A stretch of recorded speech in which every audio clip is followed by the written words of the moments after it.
नमस्कार। बागेश्वर धाम, इधर कुछ दिनों से एक बाबा की चर्चा सिर्फ सोशल मीडिया पर ही नहीं, न्यूज चैनलों पर भी खूब जोर शोर से चल रहा है। सभी टीवी पर, यूट्यूब चैनलों पर बाबा का इंटरव्यू भी चल रहा है और तमाम वैसे लोग जो इस नाम को कभी सुने भी नहीं थे, अचानक से यह नाम आज चर्चा में आया और सबके जुबान पर एक ही नाम आ रहा है, बागेश्वर धाम या धीरेंद्र कुमार शास्त्री महाराज या बागेश्वर धाम सरकार। उम्र महज 27 वर्ष और यह 27 वर्ष का बाबा पूरे हिंदुस्तान में चर्चा का विषय बन गया। ऑडियो जंगल।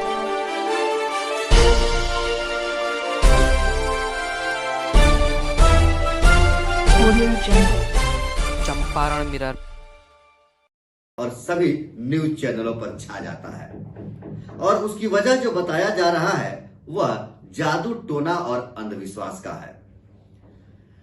इस तरह की बातों को लेकर तमाम अटकलें लगाई जा रही हैं और वहीं दूसरी तरफ सभी न्यूज चैनलों पर मीडिया के माध्यम से बाबा की जयकार भी हो रही है और जादू टोना अंधविश्वास की बात को खारिज भी किया जा रहा है।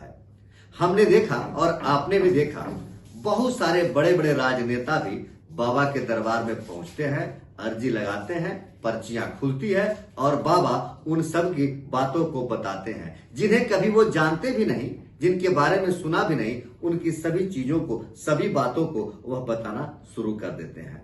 हाँ, एक बात तो है, कहते हैं आज तक उन्होंने उस व्यक्ति के बारे में नहीं बताया जिसके ऊपर कोई पुलिस मुकदमा हो, जो व्यक्ति कानूनी पचड़ों में पड़ा हो, फरार मुजरिम हो या किसी तरह के कानूनी दांव पेच में हो, वैसे व्यक्तियों के बारे में ना तो बाबा आज ने कुछ बताया है और ना उसको बचने का उपाय भी बताए हैं। ऐसे तो बाबा कैंसर तक के इलाज का दवा बता रहे हैं, लेकिन कभी किसी अपराधी के बारे में नहीं बताए। तो ऐसा माना जाता है कि शायद बाबा किसी कानून के पचड़े में नहीं पड़ना चाहते हैं। हाँ, उनके बारे में यह भी बताया जाता है कि आज तक कोई मुकदमा दर्ज नहीं, कोई केस दर्ज नहीं, कोई एफआईआर भी नहीं है। लेकिन इस वक्त वह बाबा बागेश्वर धाम धीरेंद्र शास्त्री किस तरह से चर्चा में छाए हुए हैं, तो हम इसी विषय वस्तु पर आज आपको कुछ विचार रखेंगे। कई मेरे दोस्तों ने कहा कि आप अगर वहां जा नहीं सकते हैं तो कम से कम अपनी विचार तो रखिए बागेश्वर धाम पर। तो आइए हम आज उन्हीं बागेश्वर धाम के बारे में अपने विचार रख रहे हैं और आपको कुछ बातें बताते हैं। आपसे निवेदन है, अनुरोध है कि आप वीडियो को पूरा अंत तक देखें, फिर आप यकीन करें या नहीं करें, या आप खुद विचार करेंगे कि बाबा बागेश्वर धाम उर्फ धीरेंद्र शास्त्री महाराज चमत्कार, अंधविश्वास, ढोंग या क्या है। फैसला आप ही करेंगे। आप पहले मेरी बात को सुनिए। तो बागेश्वर धाम की पूरी कहानी बाद में, पहले अचानक बागेश्वर धाम सुर्खियों में क्यों? सभी TV channel, news channel, YouTube चैनलों पर क्यों? तो असल में इसकी शुरुआत होती है इसी महीने के दूसरे हफ्ते से। उस समय बागेश्वर धाम नागपुर में थे और वहां पर एक रामचरितमानस का कथा या चर्चा का कार्यक्रम था। इस कार्यक्रम को करने वाले बागेश्वर धाम ही थे। उनका प्रोग्राम 13 जनवरी तक चलना था, लेकिन अचानक से वे अपने इस कार्यक्रम को 11 तारीख को ही समाप्त करके और नागपुर से चले जाते हैं। चर्चा होती है कि वह भाग गए। विवाद यहीं से शुरू होता है और यह विवाद इस तरह से चला कि जहां देश 26 जनवरी गणतंत्र दिवस के अवसर पर गणतंत्र दिवस समारोह मनाता है, देश में अलग धूमधाम होती है, लेकिन इस बागेश्वर धाम के आ जाने से इस साल का गणतंत्र दिवस भी फीका रहा और उससे ज्यादा चमक बिखेर रहे थे बाबा बागेश्वर धाम। तो आइए हम उस विवाद की कहानी पर थोड़ी सी नजर दौड़ाते हैं। हुआ यूं था कि महाराष्ट्र में जादू टोना और अंधविश्वास को लेकर एक कानून है कि आप महाराष्ट्र में किसी तरह के अंधविश्वास को बढ़ावा नहीं दे सकते हैं, क्योंकि इस अंधविश्वास को लेकर के महाराष्ट्र में कई जाने गई थी। उसके बाद से महाराष्ट्र सरकार ने एक Maharashtra anti super station and black magic act इसे कहते हैं। इस कानून के तहत 2 महीने से लेकर 7 वर्षों तक की सजा है। तो इसी कानून के तहत वहां के एक शख्स जो अंधविश्वास के खिलाफ मूवमेंट चलाते हैं, उनकी एक कमेटी है, अंधश्रद्धा उन्मूलन समिति, इसके प्रेसिडेंट हैं श्याम मानक। इसी कमेटी के सदस्यों ने बाबा को चैलेंज कर दिया। जैसे कि बाबा किसी की पर्ची खोलते हैं और बिना उसके बताए उसके बारे में बहुत कुछ बता देते हैं। आने का प्रयोजन क्या है, आपका नाम क्या है, आपके परिवार के किसी व्यक्ति का नाम क्या है, इस तरह की बहुत सारी बातें बता देते हैं। तो अंधश्रद्धा उन्मूलन समिति के सदस्यों ने इसे कहा कि यह जादू टोना है, यह अंधविश्वास है। अगर आप में सच्चाई है, आप में दिव्य शक्ति है, तो आप एक समय रखिए और उस दिन हमारे कमेटी के लोग भी रहेंगे, आपके और लोग भी रहेंगे। आप किसी का पर्चा खोल दीजिए और वहां तब बताइए कि क्या नाम है, उसके बारे में आप क्या जानते हैं। इस तरह की चैलेंज रखी गई। बात यह भी कही गई कि अगर आप उस समय अपनी शक्ति को साबित करते हैं और अगर आप सत्य साबित होते हैं तो हमारी कमेटी आपको 30 लाख रुपया इनाम देगी।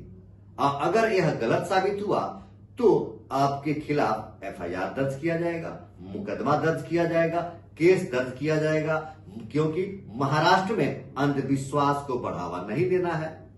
बस बात यही आई और यहीं से शुरुआत हो गई इस बागेश्वर की चर्चा, और ये चर्चा सरेआम हो गई।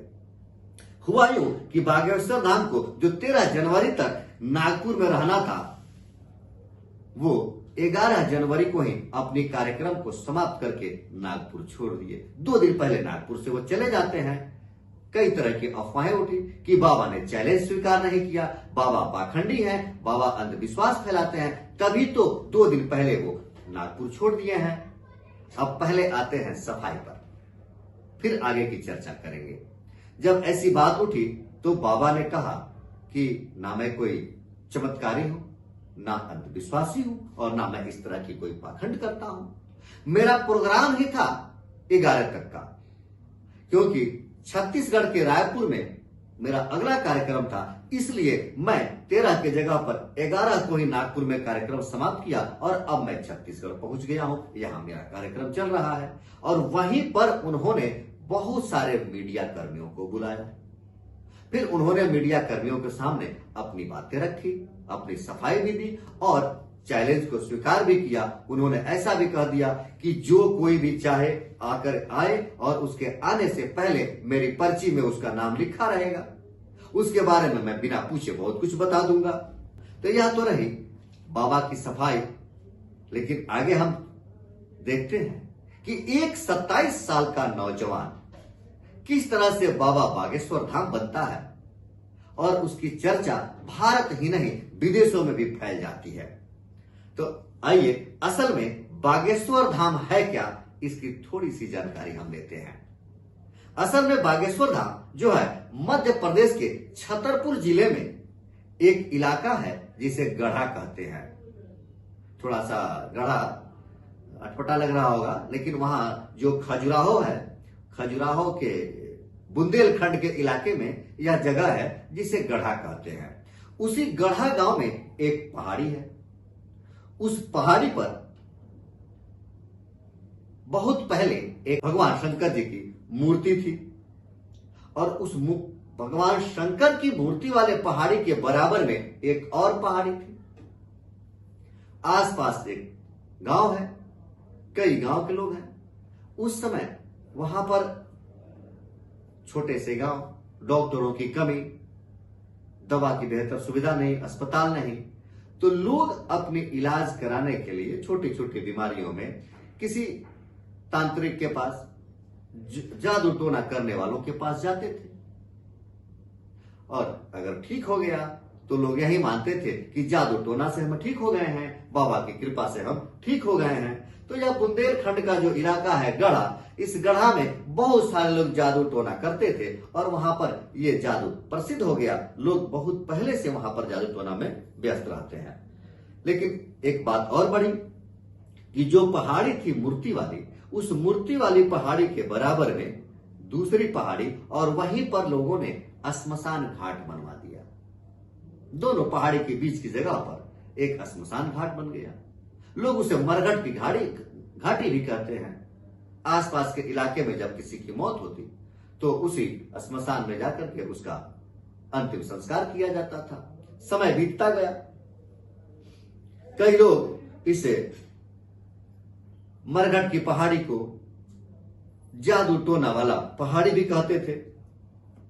वहां के छोटे छोटे बच्चे भी जादू टोना जानते हैं। उस पहाड़ी के पास छोटे छोटे बच्चे भी जादू टोना करते हैं।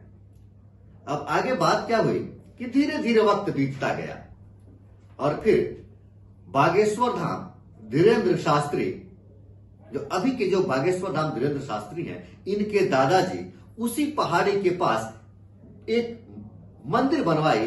बालाजी हनुमान जी की मूर्ति भी लगवाई। फिर उसी मंदिर में वे पूजा करने लगे। धीरेन्द्र शास्त्री के दादाजी वहां पर बाकायदा पूजा पाठ करते। लोग धीरे धीरे उन्हें दादा गुरु भी कहने लगे। ये पूजा पाठ में व्यस्त हो गए, कुछ प्रवचन कथा वगैरह भी कहते थे। तो वहीं से उस मरघट पहाड़ी से ही इस बागेश्वर धाम की नींव पड़ी, बुनियाद पड़ी। यहीं से शुरुआत होती है बागेश्वर धाम की कहानी। इनके दादाजी पुजारी पूजा पाठ करते थे। समय बीता, उनकी मृत्यु हो गई। फिर इनके पिताजी धीरेन्द्र शास्त्री के पिताजी किसान, खेती का कार्य करते थे। इन्होंने उस मंदिर को नहीं संभाला और उस समय ये बागेश्वर धाम पढ़ाई करते थे। कहा जाता है कि 12वीं तक की पढ़ाई इन्होंने किया है। 12वीं तक की पढ़ाई करने के बाद यह फिर रुख करते हैं उस मरघट की पहाड़ी और बागेश्वर धाम की तरफ। शुरू में ये पहुंचे तो उसी मंदिर में जहां इनके दादाजी पूजा करते थे, उस मंदिर में पहुंचे और वहां पर पूजा पाठ करने लगे। आरंभिक समय में इन्होंने पूजा किया और छोटे छोटे प्रवचन और कथा वाचना भी किया। लेकिन शुरुआत में इस पर किसी का ध्यान नहीं गया। तब इन्होंने, धीरेन्द्र शास्त्री ने, वहां के कुछ मीडिया को बुलाया और मीडिया के सामने कहा गया कि यह स्थान जो है बागेश्वर धाम है, यहां पर बहुत सारे चमत्कार होते हैं। प्रारंभिक समय में मीडिया से कुछ ज्यादा प्रभाव नहीं पड़ा तो सोशल मीडिया का सहारा लिया गया। सोशल मीडिया के सहारा के बाद से एक लोकल चैनल से इनका तालमेल बना और जो कुछ भी कार्यक्रम वहां पर होता उस चैनल के माध्यम से उसे लाइव दिखाया जाने लगा। छोटे छोटे वीडियो बना करके सोशल मीडिया के माध्यम से उसको फैलाया जाने लगा। धीरे धीरे चर्चा फैलती गई। जब यह चर्चा फैलती गई तो कुछ लोग चमत्कार देखने के लिए आए। जब मीडिया का बुलाया गया, पेपर वाले आए, यूट्यूब चैनल वाले आए, सोशल मीडिया वाले आए, तो उन्होंने कहा कि किस तरह के चमत्कार यहां होते हैं। बताया गया कि इस मंदिर में आप कहीं बॉल लगाएंगे तो वह बॉल फूट जाता है, ब्रस्ट कर जाता है। बाकी के कार्यक्रम को धीरे धीरे लोकल मीडिया वालों के माध्यम से उसको टेलीकास्ट किया जाने लगा और इनकी प्रसिद्धि बढ़ती गई। कहा जाता है कि इनकी प्रसिद्धि लंदन तक पहुंची और लंदन में भी इनका दरबार लगा है। इनकी प्रसिद्धि इसी बात से हुई कि अर्जी लगती थी, पर्ची कटती थी और जो व्यक्ति इनके पास आता था बिना उसके नाम बताए या उसका नाम बता देते थे और उसके बारे में भी कुछ बात कर देते थे। एक सवाल मेरा भी बनता है, बहुत सारे मीडिया बंधु वहां गए, साक्षात्कार किए, उन्होंने अपनी पर्चियां लगाई, अर्जियां लगाई और बाबा की बातों को सुना। मैंने बहुत यूट्यूब पर देखा है, लोग बड़े खुश होकर कहते हैं कि मेरी पर्ची लग गई, मेरी अर्जी लग गई और बाबा ने मेरा नाम बता दिया बिना मुझसे पूछे। मैंने तो कुछ नहीं बताया था लेकिन बाबा सब कुछ बता दिए। मेरा एक छोटा सा सवाल है, बाबा अगर इतना सब कुछ जानते हैं तो एक बार बता दे पुलवामा हमला में किसका हाथ था। वह एक बार बता दे सबके सामने कि दाऊद इब्राहिम भारत में कब आएगा और कब भारत का गुनाहगार पकड़ा जाएगा। बाबा में अगर ताकत है तो बाबा एक बार चमत्कार कर दे और बता दे कि क्या भारत और पाकिस्तान का संबंध सुधर जाएगा। क्या कश्मीर का वह क्षेत्र जो भारत का हिस्सा था, आज पाकिस्तान ने कब्जा किया हुआ है, क्या वह भारत को मिल जाएगा? बाबा एक चमत्कार आप करके बता दीजिए, क्या भारत की अर्थव्यवस्था मजबूत हो जाएगी? दिन प्रतिदिन हमारी अर्थव्यवस्था बिगड़ती जा रही है, बेरोजगारी बढ़ती जा रही है, लोग खाने को तरस रहे हैं। क्या हमारे यहां से यह सब बीमारियां दूर हो जाएंगी? क्या दुनिया में भारत आगे बढ़ पाएगा? किस दिन हम विश्व गुरु बनेंगे? बाबा जरा एक बार आप बता देते अपनी गद्दी और दरबार से। आप एक बार अपनी दिव्य शक्ति को जगाइए और बताइए कि भारत के असली लुटेरे कौन है, कौन गद्दार राजनेता है और सबसे भ्रष्ट राजनेता कौन है, सबसे भ्रष्ट अधिकारी कौन है। बाबा एक पर्ची तो खोल दो, मैं भी विश्वास करूंगा कि बाबा में शक्ति है और बाबा में भक्ति है। मैं तमाम चैनल वालों को चैलेंज देता हूं कि आप टीआरपी के चक्कर में ना पड़ो।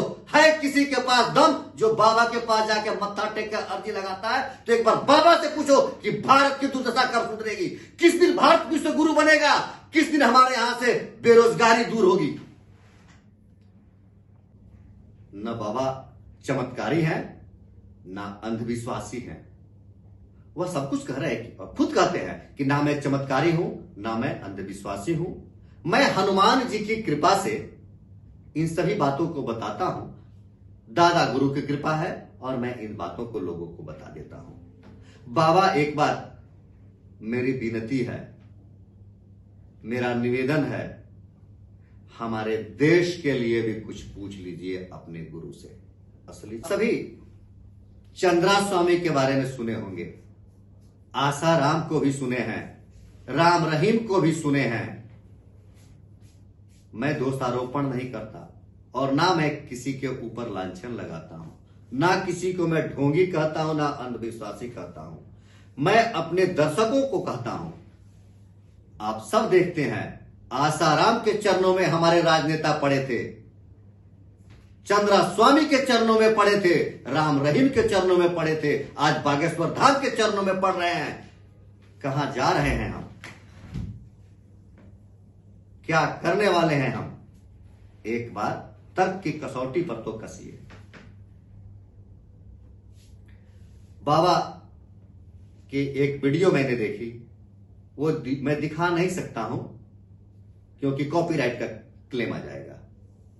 बाबा जब अपनी सफाई और चमत्कार दिखा रहे थे, जयपुर में उन्होंने एक बड़ा मेला लगवाया और ऐसा प्रचार किया गया, किसी ने बताया कि 4 लाख की संख्या में लोग वहां पहुंचे थे और वहीं पर बाबा ने सफाई दिया और कहा कि यहां जितने पत्रकार बंधु हैं वे सभी लोग इकट्ठा हों, उनके सामने मैं अंतिम बार अपनी शक्ति दिखाऊंगा, फिर आप कभी नहीं कहोगे कि मैं अंधविश्वासी हूं और आप सब अंधविश्वास फैलाते हो, नहीं फैला पाओगे।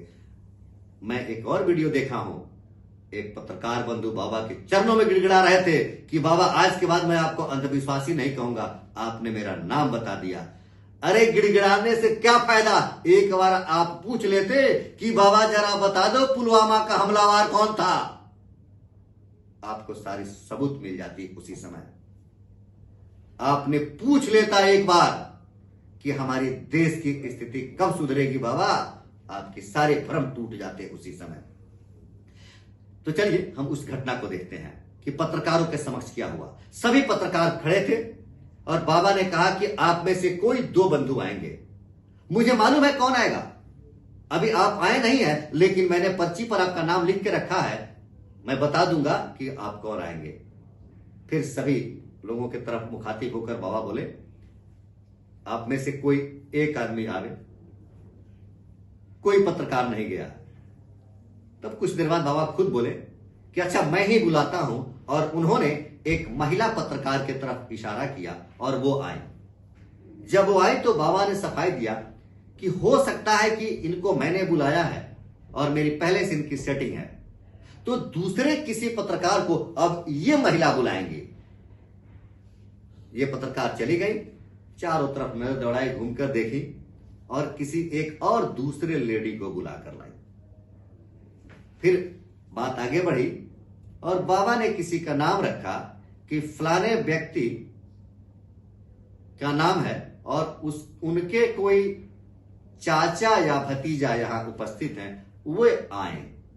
एक बंधु और आए, बोले हाँ हाँ मेरे ही भतीजा का या चाचा का यह नाम है, वह व्यक्ति मैं ही हूं। वो आए, बाबा ने बताया कि अभी फिलहाल आपके कोई रिश्तेदार घर वाले कहीं घर खरीदे हैं। यह तुरंत जयकार करना शुरू कर दिए कि हाँ बाबा, यह बात तो मैंने किसी को बताई ही नहीं थी, और आपको कैसे मालूम, आप तो इस बात को समझ गए कि हाँ मैंने घर खरीदा है। तो मेरा एक संदेह है कि जो पहली बार लेडी आई थी वो बाबा की सेटर तो नहीं थी। पत्रकार बंधु वही गलती कर गए कि जब बाबा ने बोला कि कोई दो आओ, तो आप में से किसी को जाना चाहिए था। सच्चाई खुलती वहां पर। आप दुनिया को आईना दिखाते हैं, खुद भटक जाते हैं। तो चलिए, बात यहीं पर मैं समाप्त करूंगा। हो सकता है कि मेरे इस वीडियो से किसी को दुख लगे। मेरी इच्छा किसी की भावनाओं को ठेस पहुंचाने की नहीं है, अपनी एक फैक्ट आपके सामने रखने की थी जो मैंने रखा। अगर वीडियो अच्छा लगे तो लाइक, शेयर और कमेंट जरूर करेंगे। धन्यवाद।